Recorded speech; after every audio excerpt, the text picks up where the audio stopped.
ورحمة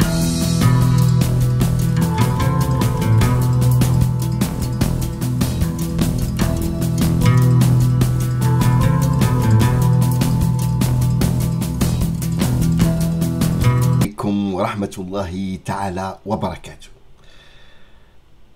تنطلبوا من الناس اللي ما مشاركينش في القناة باش يشاركوا، وتنطلبوا منكم كذلك باش تدعمونا بلايك، وتنقول لكم شكرا. اليوم غنشوفوا موضوع جد مهم.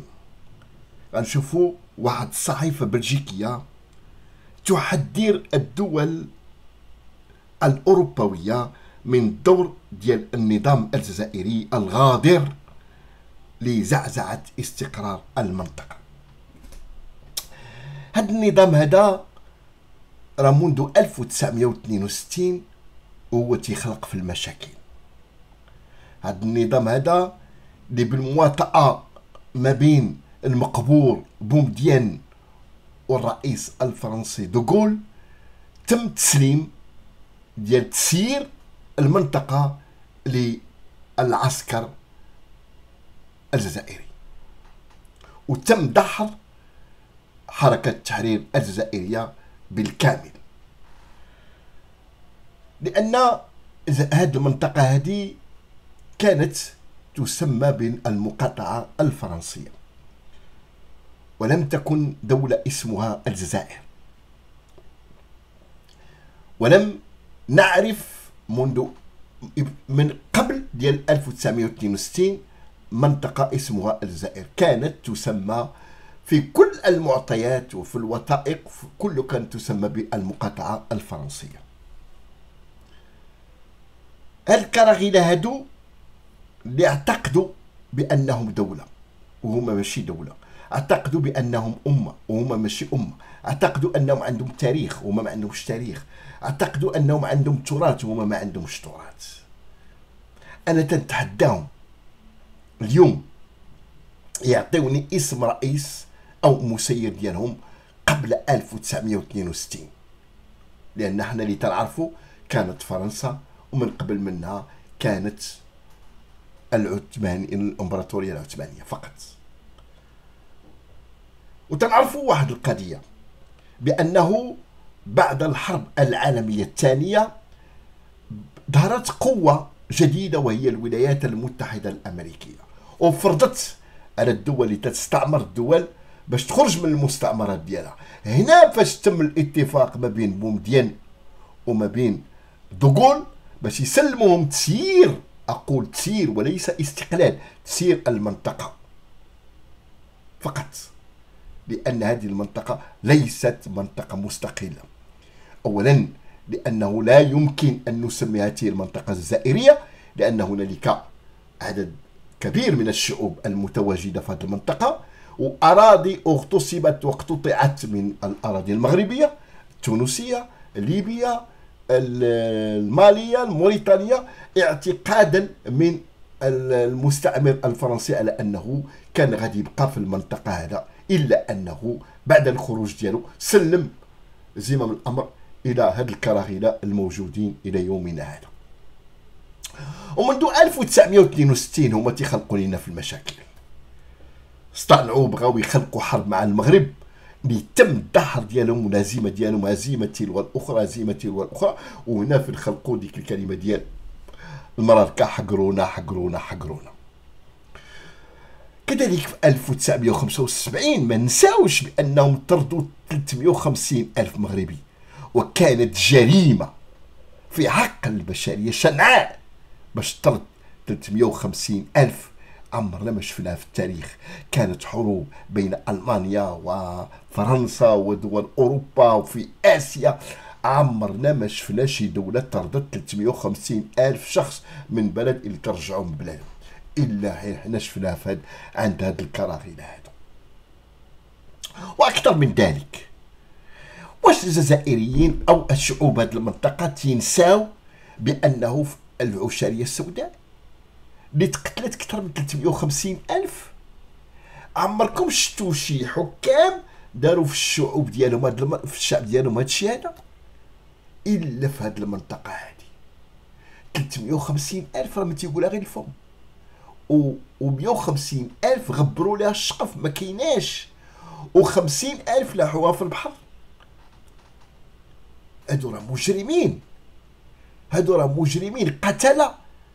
وتنشوفوا واحد القضيه، الدول الغربيه ولا الدول الكبرى ولا الامم المتحده ما تكلموا، ما قالوا حتى شي حاجه. في الوقت اللي يكون عقاب ديالهم والمحاكمه ديالهم ما تنشوفوا حتى شي حاجه، تنشوفوا باقيين مستمرين في الحكم. وهذا يدل على ان هنالك شيئا ما، راه كلشي تتعرفوه. اذا هاد الناس قتله، سعاليك قتله بحالهم، بحال حزب الله، بحال البوليزاريو. هادو ماشي مسؤولين ديال البلد، ماشي مسؤولين ديال البلد. هادو مجموعه ديال الارهابيين، مجموعه ديال القتله، راهم اللي تيسيروا هاد المنطقه هادي بامر من ماماهم فرنسا.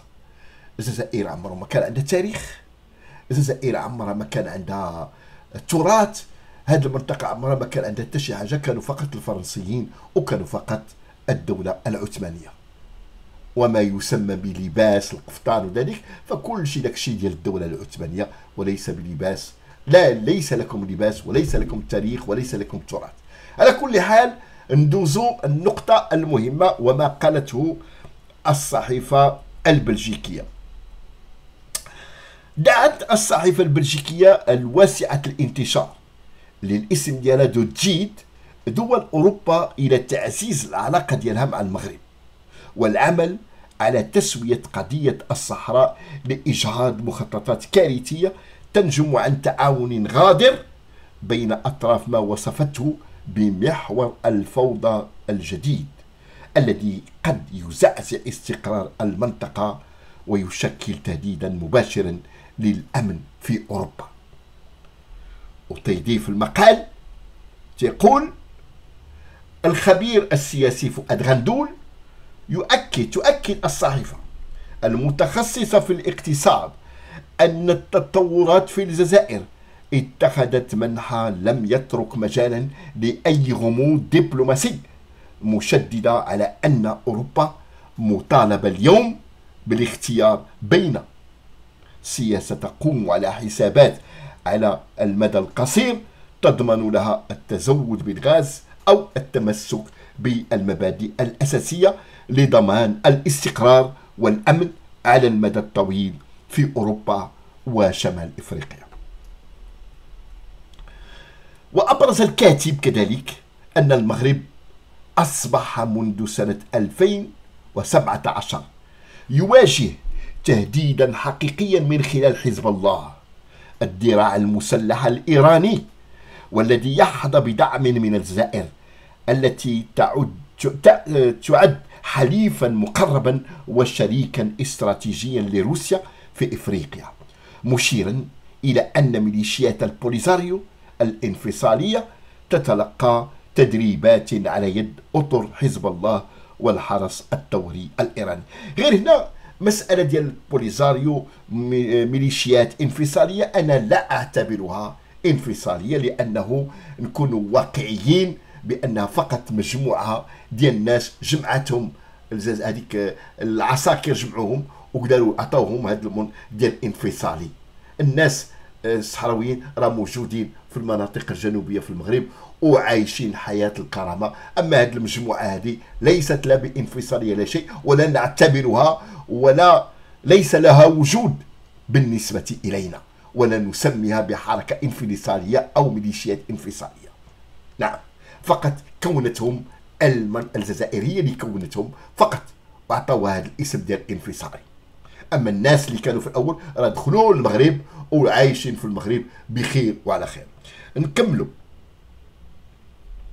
وأضاف أن الميليشيات تغتني من تهريب السلاح والهجرة غير النظامية والأنشطة العسكرية التخريبية في منطقة الساحل بتعاون مع منظمات إرهابية دولية، مؤكدا أن هذا الوضع يقوض الاستقرار في شمال إفريقيا ويشكل تهديدا مباشرا للأمن في أوروبا. وكتب أن الاتحاد الأوروبي والولايات المتحدة الأمريكية قلقان بشكل متزايد من العلاقات الوثيقة أكثر فأكثر بين الجزائر وروسيا وإيران، ومن طموحاتهم العسكرية في إفريقيا، مؤكدا استنادا إلى مصادر متنوعة أن الطغمة العسكرية في الجزائر تسعى بمساعدة إيران لتسهيل إقامة قواعد عسكرية روسية في منطقة الساحل. ويعتقد الخبير السياسي أن التعاون الغادر بين أطراف ما وصفه بمحور الفوضى الجديد يشكل تهديدا مباشرا لأوروبا، مشددا على أن الوقت قد حان للعمل بطريقة منسقة وقوية لإفشال المخططات الكارثية لكل من روسيا وإيران والجزائر في إفريقيا. وفي معرض ترافعه من أجل تعزيز العلاقات مع المغرب، الدولة الوحيدة المستقرة والموالية للغرب في شمال إفريقيا كما فعلت إسبانيا، يؤكد كاتب المقال أن البداية تكون بتسوية وضع الصحراء.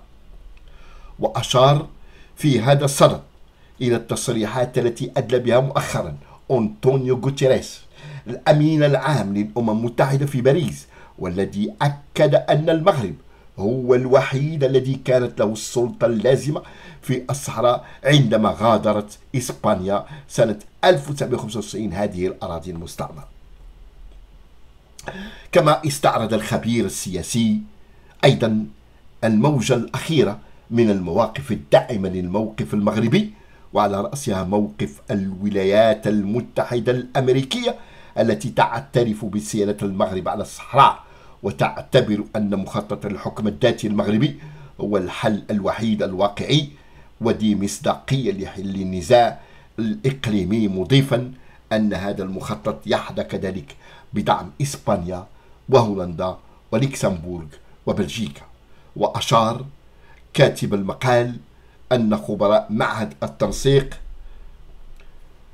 من أجل الحكامة والاقتصاد التطبيقي الإسباني يرون أيضا في مخطط الحكم الذاتي المغربي وسيلة لتحقيق الاستقرار في المنطقة، ويدعون الدول الأعضاء الأخرى في الاتحاد الأوروبي إلى دعم هذا المخطط من أجل تقوية ضفتي البحر الأبيض المتوسط. إخواني أخواتي، تنتظر التعليقات ديالكم على هذا الموضوع، لأنه موضوع حساس ومهم لتهمنا كلنا، لأن احنا المغاربة احنا واثقين في القضية ديالنا، والقضية ديالنا معروفة، الصحراء مغربية وستبقى مغربية إلى أن يرث الله الأرض وما عليها.